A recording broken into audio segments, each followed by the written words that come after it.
Hello everybody, welcome to Coco's Crochet. I'm Litsa and Coco's having a little rest by my side. Today we're bringing you our Cal 2023 Stitch Sampler Blanket, stitch for December, lucky last, which is the lemon peel stitch. And here it is here. What a beautiful combination of stitches to create this beautiful fabric. And we're building it up on our half double crochet, which was the stitch for November. Now, this is all US terminology that I have been using throughout these tutorials, and you simply need to know how to create a double crochet and a single crochet, and you can create the lemon peel stitch.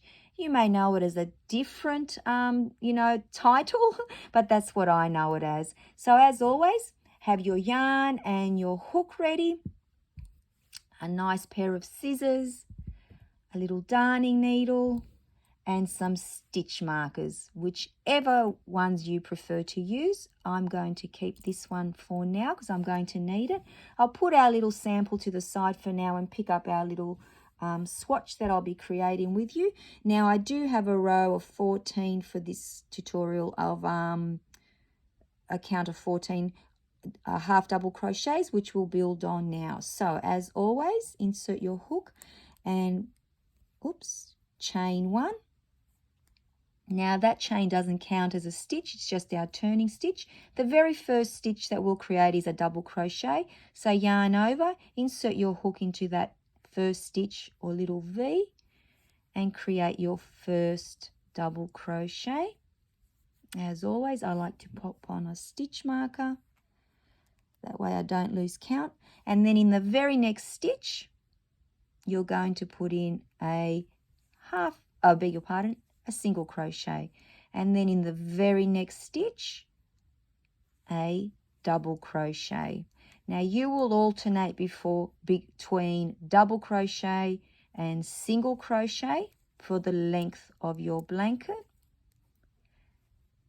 And that's what will help create the lemon peel stitch, because on the next row, on every double crochet you'll put a single crochet, and in every single crochet you'll put a double crochet. So let's just continue to the end of our row. It is a fun stitch to make. It's very rhythmic, cool, I find. And when you get your little rhythm going, it's very easy to do. Now, it doesn't matter what your stitch count is as to how you deal with the stitches. All that matters is that at the end that you double check that you have the correct stitch count. So we're coming to the end of our row now. So one double crochet, and we'll end with a half double crochet on top of our little stitch there. Now, let's just do a little count. The best way to do it, well, there's two ways, obviously. So counting the little V's on top. So we have 1, 2, 3, 4, 5, 6, 7, 8, 9, 10, 11, 12, 13, and 14. So 14 stitches. Otherwise, you can count each stitch. So you've got 1, 2, 3, 4, 5, 6, 7, 8, 9, 10, 11, 12, 13, and 14. Now you'll see as it grows that the single crochet is a little bit lower and the double crochet creates a little bit of a bump. So that's a good way to identify the stitches. So let's add the next row. This is what we simply do. Let's remove our little stitch marker because I'm going to need it. So as always, chain one and turn your work. Now we have, our last stitch was a single crochet. So on top of that stitch there's your first little V there. We're going to put a double crochet. So let me have a little look. And you create a double crochet. Oops. Put in our little stitch marker as always. Where's it gone? Oh, it's flipped away. There we go. Pop it in. I'm getting used to this videoing. You think by now I'd get it right. So double crochet on top of our next stitch. Right there we have a double crochet, so we'll put in a little single crochet. Then next stitch is a single crochet, so we'll put a double crochet. So again, we're alternating, but the opposite stitch on the one below. So there's your double crochet, your little V. We'll put a single, and we will continue to do this for until the end. Oops, lost it. It's very slippery yarn, this one. So let's just do this now. I will continue to add the stitches, alternating between single crochet and double crochet, putting the single crochet on top of the double and the double crochet on top of the single.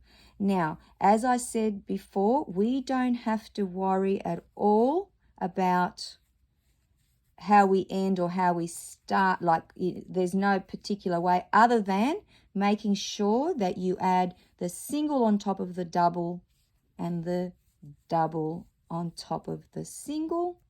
And here we are at the end of our row.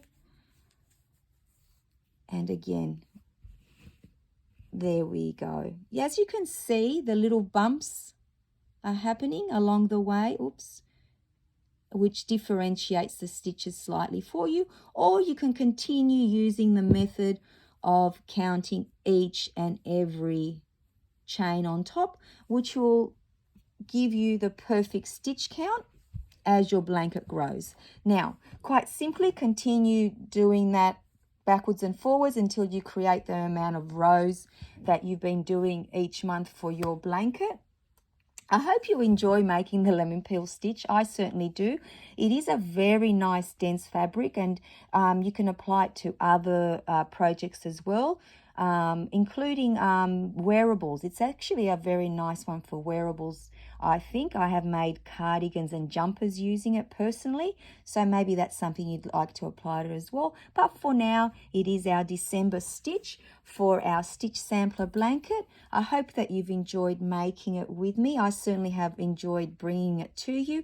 And this brings us to the end of our stitch sampler blanket. Oh my goodness, what a journey it's been. Thank you for joining me for it. I hope you've enjoyed it along the way. And some of you may have learnt new stitches. Some of you may have just had refreshers along the way. I've certainly enjoyed, creating these little videos for you.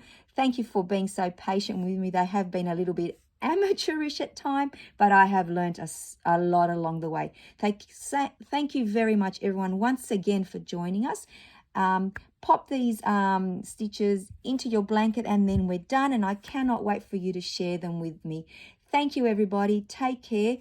Coco says woof woof. I say take care, and we shall see you all again in another video. Bye-bye, everybody.